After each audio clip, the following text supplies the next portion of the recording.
नमस्कार। प्रस्तुत है आज का चिंतन। शरीर और मन का संबंध बड़ा गहरा एवं घनिष्ठ होता है।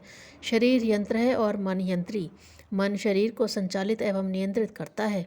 सूक्ष्म मन की समस्त अवधारणाएं स्थूल शरीर के माध्यम से नूतन आकार पाती हैं।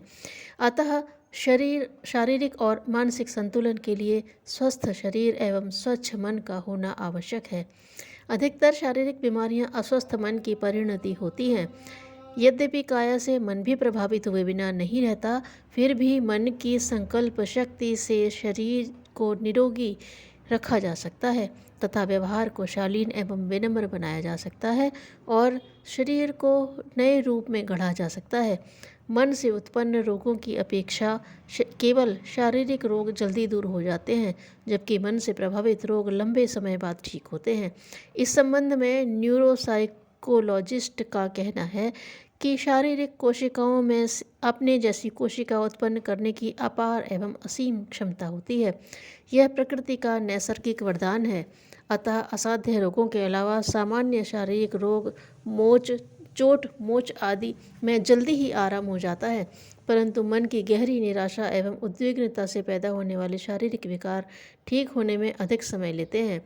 आधुनिक मनोविज्ञानियों की मान्यता है कि मन से हार्मोन एवं न्यूरोट्रांसमीटर नियंत्रित एवं नियमित होते हैं और जब मन शरीर को बड़े पैमाने पर प्रभावित करने वाले इन रसायनों पर नियंत्रण खो देता है तो कोशिकाओं की स्वाभाविक एवं प्राकृतिक गति कमजोर पड़ जाती है।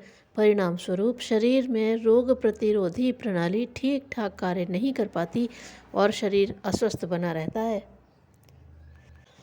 मेंटल एनाटॉमी के विशेषज्ञ जानते हैं कि मन ही शरीर को संचालित करता है और मन का अधिकतम भाग मन के किसी गहरे भाग में दबा पड़ा रहता है। इसे ही अवचेतन मन कहा जाता है। हमारी समस्त आदतें, प्रवृत्तियाँ, संस्कार एवं क्रिया व्यापार यहीं से दिशा पाते हैं।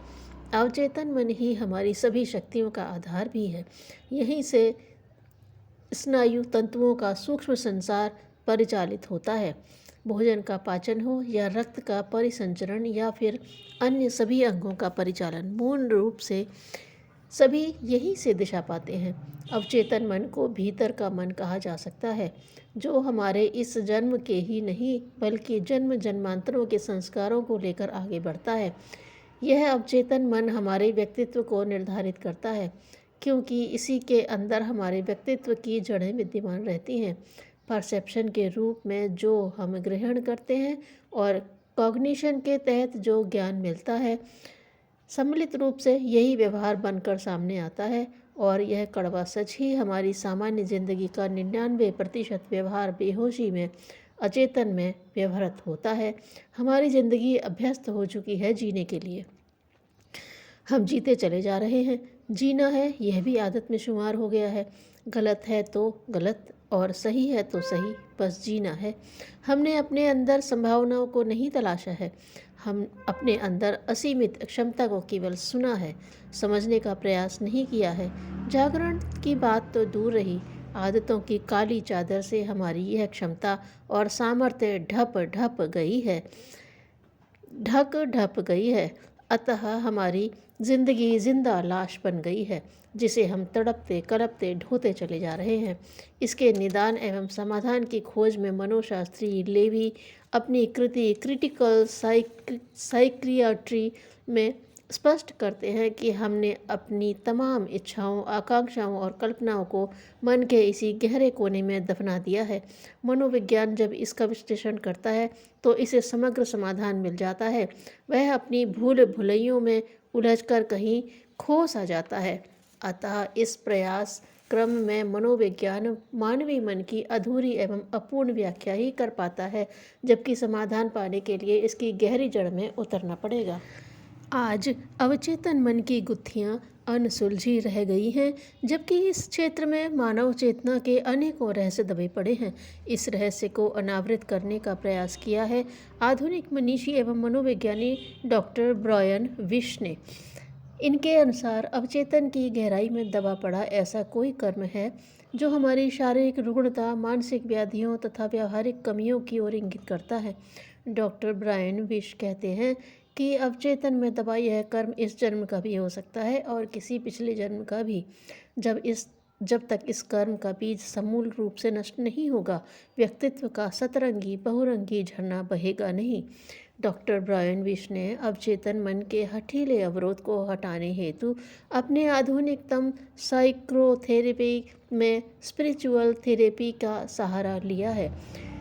मैसेज ऑफ मास्टर में उन्होंने इस थेरेपी का उल्लेख किया है। उन्होंने यह भी स्वीकार किया है कि यह थेरेपी भारतीय ऋषियों की देन है, जो सार्वभौम सत्य है। उनके अनुसार आंतरिक शक्तियों के विकास के लिए बीती बातों को बिसराना ही पड़ेगा। एक नई जिंदगी की तलाश में बढ़ते कदमों को अतीत की कड़वी यादों को भुलाकर आगे के सतर्क व सजग पथ पर बढ़ना होगा। इसके लिए हमें स्वयं का कुशल प्रबंधक बनना पड़ेगा। स्वयं की त्रुटियों का अच्छी तरह से मूल्यांकन करना पड़ेगा। अपने व्यवहार की बारीकी से अवलोकन करना पड़ेगा। जिंदगी संभालने तराशने के लिए जैसे ही संकल्प शक्ति जगती है, अवचेतन में दबे तमाम अच्छे कर्म उभर कर सामने आ जाते हैं। वर्षों युगों से घर करने वाली शारीरिक बीमारियां एवं हताशा निराशा रूपी मानसिक विकृतियों की जड़ों पर ही जैसे कुठाराघात हो जाता है और इनके उपचार की प्रक्रिया तीव्र गति से आगे बढ़ती है। इसी क्रम में मन के अगम्य एवं दुर्गम अवचेतन खंड को भी प्रशिक्षित एवं रूपांतरित किया जा सकता है। यह कोई रहस्य एवं असंभव कार्य नहीं है।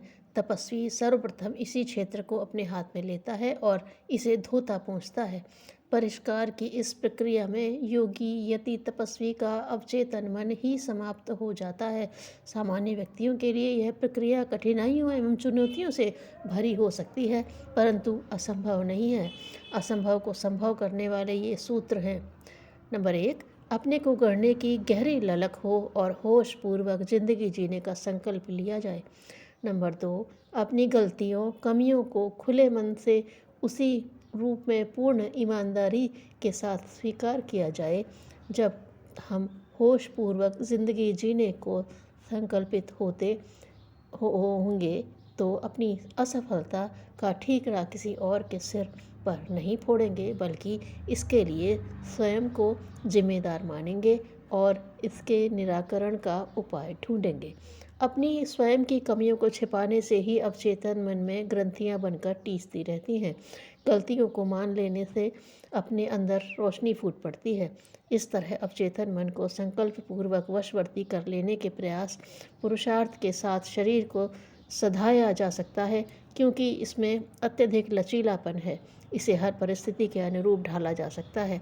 मन के अनुकूल शारीरिक क्रिया प्रक्रियाओं को नियमित नियंत्रित किया जा सकता है, जिससे काया निरोगी तथा मन निर्द्वंद और प्रसन्न रह सकता है। ऐसी स्वस्थ काया में ही ग्रंथिहीन पवित्र मन का निवास हो सकता है। इस प्रकार मन और शरीर के समुचित संतुलन से ही भावी और वर्तमान जिंदगी को नए सिरे से गढ़ा सजाया और संभाला जा सकता है, जिसमें सत्कर्म और सद्व्यवहार रूपी प्रसून प्रफुल्लित होकर अंदर बाहर महक उठेंगे। व्यंग विनोद तभी तक अच्छा है जब तक वह अपनी मर्यादा में रहे और किसी के स्वाभिमान अथवा गौरव पर ठेस न पहुंचाए और दोनों पक्ष समान रूप से प्रसन्न होते रहें। अन्यथा यह भी अपमान का ही एक रूप है, जिससे विनाश ही उत्पन्न होता है। गरीब वह नहीं जिसके पास कम है, बल्कि वह है जो अधिक चाहता है। धन्यवाद।